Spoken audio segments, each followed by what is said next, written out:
thank you everyone for being here for the 10th annual CAPE conference. You're extremely welcome. We have I think well over 250 people online streaming from around the world, as well as a very distinguished group of participants and panelists. We're looking forward to a really good discussion over the next couple of days. I'd like to hand over to launch off the conference to ODI's Executive Director, Kevin Watkins, who will start off the proceedings. Thank you, Ed. I didn't know you have a very shy audience. You're such an intimidating group. Do I need a microphone for this? Yes. We'll give you a microphone. Thank you. So let me just start by welcoming all of you here. This is, I think, a really important conference for us in ODI. But it's also important in terms of the wider debate and the dialogue on the financing for development process. And that process is obviously one that is of great professional interest to all of us, to everybody in this room and to people who are joining us online as well. But I also think it's worth bearing in mind that it's important for wider reasons as well. In particular, because the outcome of the process that will culminate in the meeting in Addis next year will have profound implications for our ability as a global community to address some of the great development challenges of our age, the challenges of eradicating poverty, reducing extreme inequality, expanding opportunity, and combating climate change. And I say that because I go to a lot of these sorts of events, and sometimes I have a sense that although we're sort of we're deeply engaged in the dialogue and the processes, we can sometimes forget really what's at stake here. And I think what's at stake here is something that really matters profoundly for our ability as an international community to build on the progress that we saw under the Millennium Development Goals. And I also say that because the aim, in a sense, of this conference, of course we're going to engage on the substance of very important issues, and we've got great speakers and important contributions. But the aim, I think, is to really think about this interface between what we do in ODI, which is generate research and build evidence, and the political processes through which that evidence is filtered. And I think we all understand that if only evidence-based arguments always won the day, which they don't. And so we need to find ways of linking and harnessing our evidence to the political processes through really effective communications and convening work that can make a difference.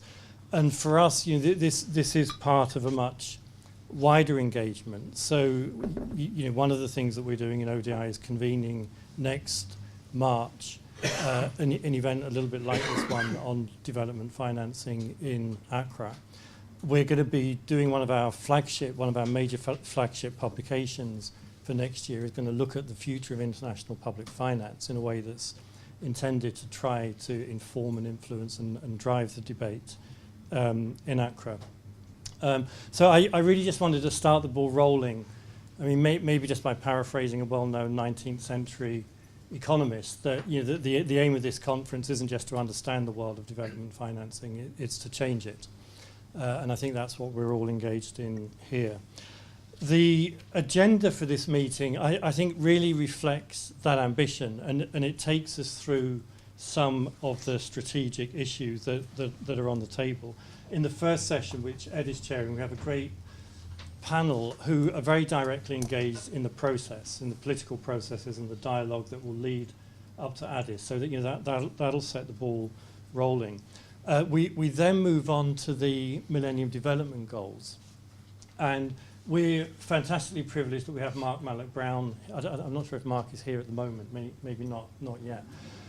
But I think, of course, there are lots of critical things to be said about the Millennium Development Goals, but I think what Mark did with the MDGs, was that he played really a catalytic role in framing the targets through the UN system and along with colleagues in OECD. Arguably more importantly than that, he brokered the political coalitions that put them on the international agenda, on the G7 agenda, on the IMF agenda, on the World Bank agenda. And he was also centrally involved in many of the initiatives, the Global Health Initiative, for example, that really gave, practical voice to the ambitions that were set out in the goals. So I think there's a great deal to be learnt from that experience. One of the things that I've learned from reflections on the MDGs is that they can make you feel really old. I remember, when I was in Oxfam in the, I think 97 or 98, or back in the dark ages, and I think I ended up in a debate with Mark in Paris somewhere discussing the MDGs, or what was to become the MDGs. And I remember thinking, 2015 is such a long way off. Does anyone really care about what target you set for 2015? But here we are. And I think in a way I say that partly because the context for this discussion is very different actually than the discussion that was going on around the MDGs. The MDGs were pre-9/11, they were pre-Iraq. The major development debates that were going on at the time was about debt relief in sub-Saharan Africa. Not African governments going to Eurobond markets on terms that are more favourable than Portugal. This was a period of very slow growth, slow progress in human development in many of the world's poorest countries. And it was a period in which aid levels were, I think, roughly a third of where they are now. So, we were coming off the back of a long-term decline in aid flows. So that was the context. And I say that both because I think it illustrates that context matters, but also that change is possible. And I think that so starting with some reflection on the MDGs is important. I think one of the things that the MDGs really illustrated was that aid can make a difference. There's plenty in aid that can be improved, that has been done badly.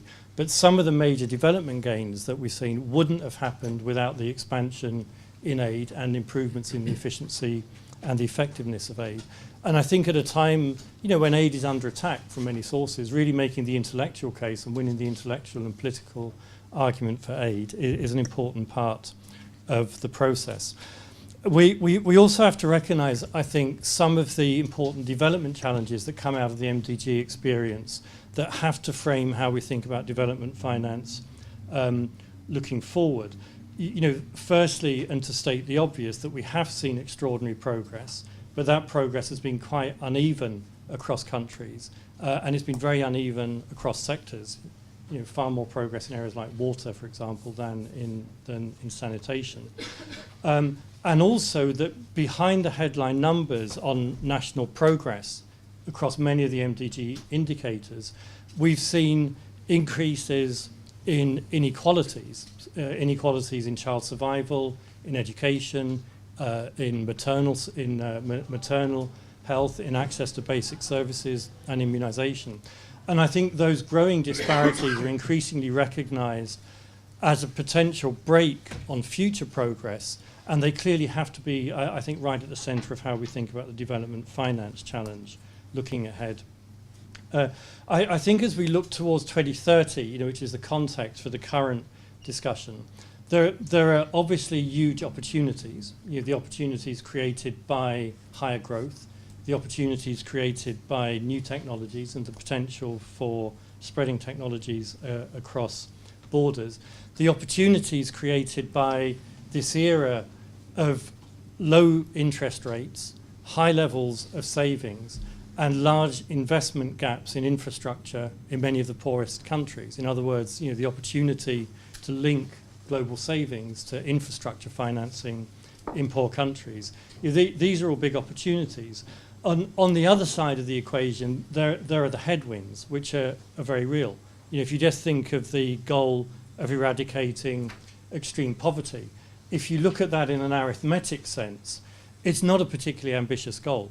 We're talking about a 1% reduction in extreme poverty, $1.25 poverty, through to 2030. That's roughly what we've done over the past 20 years. The difference, of course, is that poverty is increasingly concentrated in countries that don't have a strong track record, in particular in conflict-affected countries. And so the question of how do you deliver development finance resources to fragile states, to countries in conflict or coming out of conflict, is one that has to be addressed. As indeed is the question of how do you target development finance and financial support towards the most marginalized groups in countries that are doing well, people who are being left behind. One of the potential strengths of the post-2015 framing is obviously that I think it brings together the sustainability agenda and the development agenda in a way that didn't really happen with the MDGs. I know we've retrofitted the MDGs to pretend it did, but I think the truth is, we didn't really think about those links in the way that we should have done, and they were very much on a twin track. Now, they have been brought together in a sort of narrative sense, and that's a plus. But behind the narrative, there are really tough issues, and I think potential trade-offs that have to be addressed in any debate on development financing. One of them, for example, is the potential trade-off between mitigation, finance for mitigation in climate, and adaptation. Because if you want to mitigate climate change and avoid dangerous climate change, you want to buy emissions at the lowest rate, which means putting resources into high-emission countries. If you want to counter the more immediate near-term effects of climate change, you have to put resources into adaptation and resilience in the poorest countries. Now, that's not a necessary trade-off, but there's certainly a potential tension there, as indeed there is between energy security and climate security. To put that starkly, the tension between providing access to modern energy sources for 400 million Indians through access to coal-fired power generation and the implications that has for climate change and climate security. So there are tensions there that have to be addressed. I think all of the sessions in the conference really take us to the heart of some of the big development challenges. The session after the MDGs, which will look at taxation. And I think, again, this is one of the issues which was arguably underplayed in the MDGs. But clearly the resources that governments mobilize themselves are always going to be far more important than resources that are mobilized through aid. And yet we know that for low-income countries, most of which are struggling to generate tax to GDP ratios above 14%. So there's a question of what are the forms of development finance that can enable poor countries to break through that barrier through reform of their domestic tax systems and the building of domestic capacity. But I think also critically tackling this issue of tax evasion and illicit financial flows. The point that the Africa Progress Panel made, that Africa still loses far more through transfer pricing and illicit flows than it gets through aid. This is a loophole that has to be closed through international cooperation. It was very prominent on the G7 agenda a year ago. It's somewhat fallen off the agenda since then, but I think that's another key area. And the point about taxation, I think, it illustrates a broader shift in what matters for development, because international rules on taxation affect both the world's poorest countries and the world's richest countries, and you can't resolve the problems of the one without tackling the issues of others. So this is about, in a sense, international solidarity on shared interest, but it's also about investment in what are global public goods. Fair and effective tax systems are a potential global public good. We know from the recent experience with Ebola that there's a vast underinvestment in the international public good of secure health, climate change, and other areas. So the session after taxation is going to address head-on the issue that we'll have at the heart of our flagship publication, which is international public finance. And it does seem to me there that one of the dangers with the current debate is that we know there's a huge potential for unlocking private investment resources, partly through, in some cases, through the use of aid budgets and leveraging. But we also know that private markets have proven singularly ineffective at delivering health and education services, water and sanitation services, maternal health care services to the world's poorest people. And I think it's absolutely critical that we recognise the vital importance of public finance in addressing those fundamental equity challenges in building progressive health and education systems.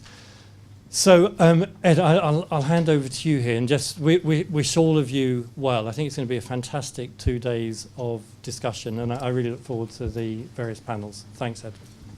Thank you very much, Kevin. That was extremely valuable, I think, to set out the scale and nature of the challenge that we're all grappling with, but also to help us start framing and focusing the conference over the next 2 days. We have an objective over the next couple of days, which is looking at the particular contribution of finance in delivering this new emerging set of goals. We want to keep mindful of the other means of implementation, the wider policy environment, but we're particularly concerned with the contribution that finance of different sources, different forms can make. We also have a focus. We know there's a debate, a set of informal preparatory sessions going on in New York at the moment, looking at building towards the third FFD conference. So we want to keep that in mind. We're very much focused here on some practical emphasis towards the Addis Ababa conference.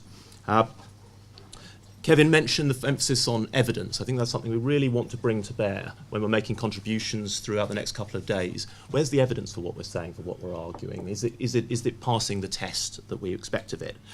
Secondly, we don't want to duck the awkward questions. There are still quite a few issues that we're grappling with. We've talked to various reports that we'll hear from, the role of the domestic enabling environment, the potential for different forms of finance to be catalytic somehow or to leverage one another, the manifold challenges of working in fragile states. I think these are some of the fault lines we really want to look at and press forward.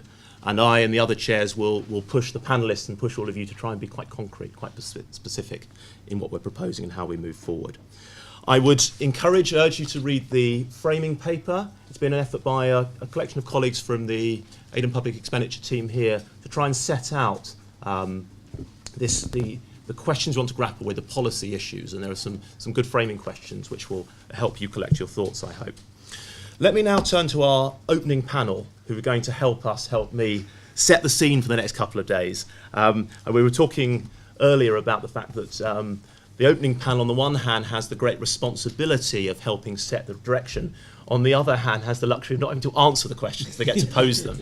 But we will insist that they pose them provocatively and in a relevant way and really do spark some discussion. Delighted to be joined by John Lemoy, Director of Development and Cooperation, Director at the OECD, responsible for coordinating a large number of the intergovernmental policy processes.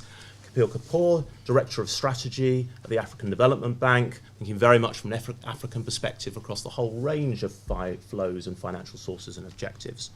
There's Ditchburn, the Director of Policy Division at DFID and one of the leads on the Intergovernmental Committee of Experts on Sustainable Development Finance report that came out recently that's framed much of this debate.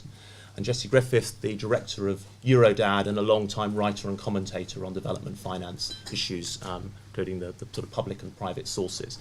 So I think we are ably set to launch this discussion. One of the great things I think about these conferences is that the quality of expertise in the room is often just as great as that on the panel, and so we're not looking to make it easy by trying to offer all the answers from the front. We really do want to hear from people who have direct experience either at country level or from their engagement in some of these global policy processes. I'm going to ask each of the panellists to give us maybe sort of 7 minutes of a few reflections on possibly where some of the fault lines are, where are the questions we're still grappling with, what's up for grabs, if you like, between now and July next year, and then we will turn to you, hopefully suitably provoked, to engage and comment. We have just over an hour, so we'll use that time as efficiently as we can. Our running order will ask John to begin, then hand over to Kapil, then Liz, then Jesse. So, John, you're extremely welcome. Please, over to you.